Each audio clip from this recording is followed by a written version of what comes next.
Nobody at Outpost Calder could tell me who first named the fisher the Hush, only that the name was older than the drill rig, older than the liaison office, older than any Sailan currently drawing breath on this coast. I got posted there to run sensor sweeps on a stretch of tidal flat the locals wouldn't cross on foot, and I brought Juno because the posting orders didn't say I couldn't, and because a Border Collie left behind is a Border Collie who finds something to destroy out of spite. She's 4, black and white, one blue eye, ears that never fully agree on which direction is interesting. She runs my perimeter checks with me every morning like it's the only job she's ever wanted. Nose down, tail level, all business. The Sailan who work the flats call her the small watcher. I never corrected them.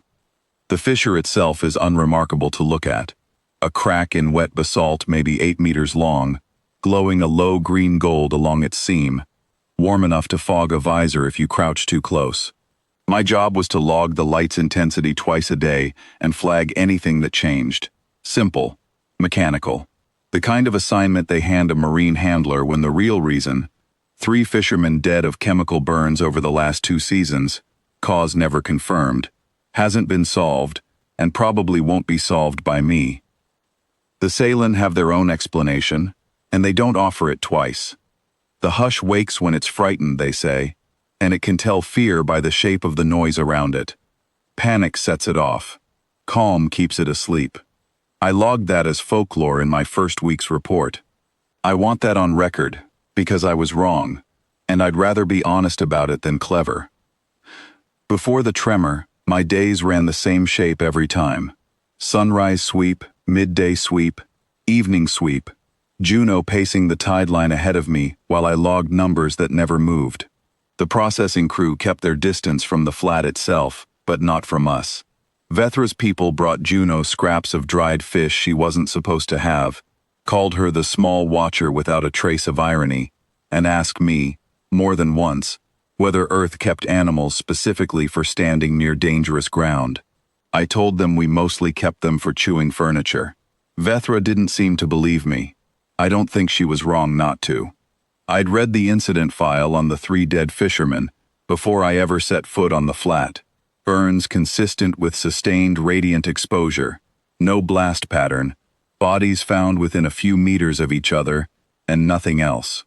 The liaison office's working theory was a chemical seep. The Sailan's theory was older and shorter. They got too close, afraid, when they did it. 2 theories that didn't need to disagree, though nobody at the post had said so before I did, and saying it hadn't changed anyone's drills. The tremor came on a gray, flat afternoon in the 2nd month, no different from 40 others, except that the ground under the flats gave one long shudder, and the fisher's glow jumped from its usual dull gold to a hard, restless white. The klaxon at the liaison post caught it half a second later and didn't stop. I have never seen that many Sailan move that fast in one direction. They came off the drying racks and out of the processing shed in a single wave, robes hiked, 4-jointed legs eating the ground, shouting the evacuation call to each other in overlapping bursts I only half understood. Their foreman, an older Sailan named Vethra Osk, who'd shared tea with me twice and words with me never, went past close enough to grab my sleeve. "Move," she said, in trade. "Now, bring the small watcher." I called Juno. She didn't come.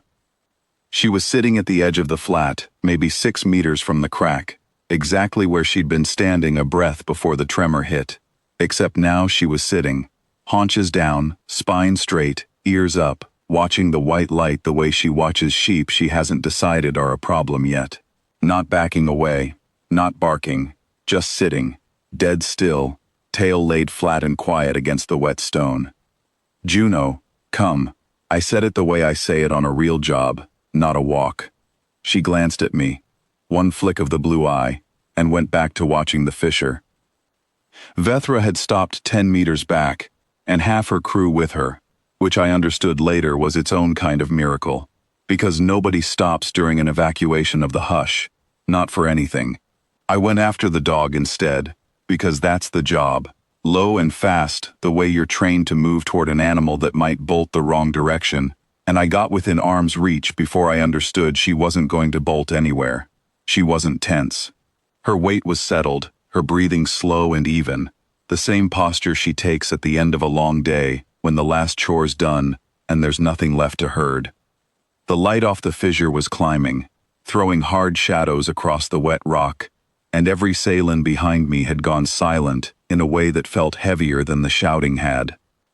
I crouched next to her instead of dragging her by the collar, because some instinct older than my training said that yanking her up in a panic was exactly the wrong shape of noise to make next to that thing, folklore or not. Easy, I told her. Quiet, more for myself than her. Easy, girl.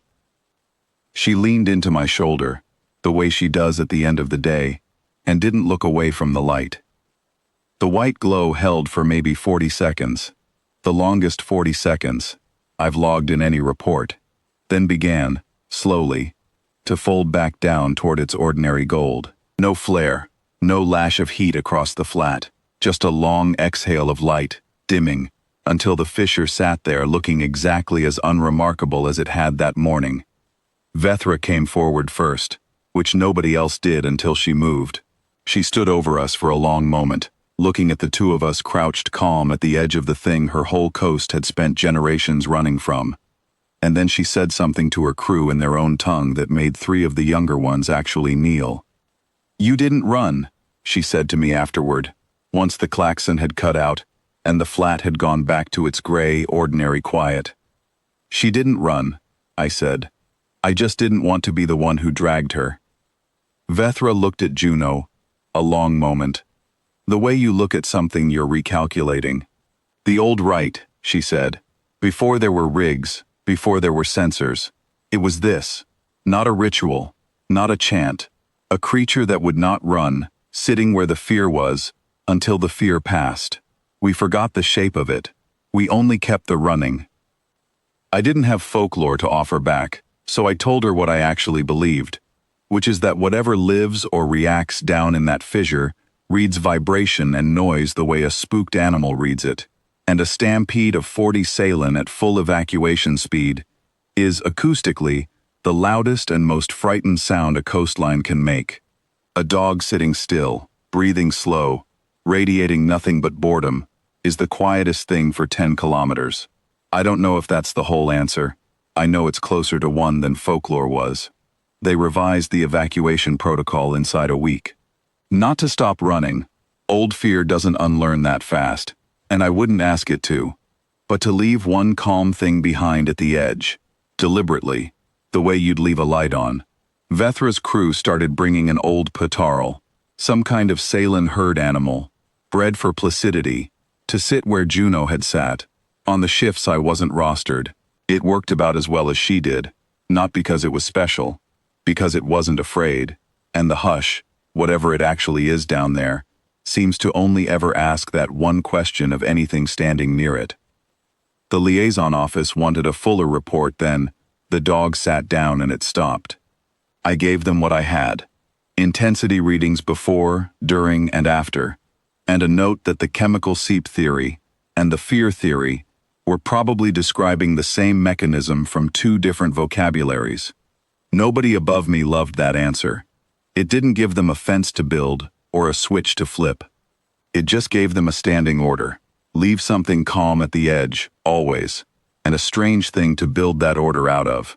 A border collie who was only ever doing what border collies do, find the one thing in a chaotic scene that needs watching, and watch it without flinching. Vethra still doesn't share tea with me the way she once didn't, but she brings Juno the dried fish herself now, crouching to do it, murmuring something in Salen I've never asked her to translate. I let it go. Some things don't need to cross the language barrier to land correctly.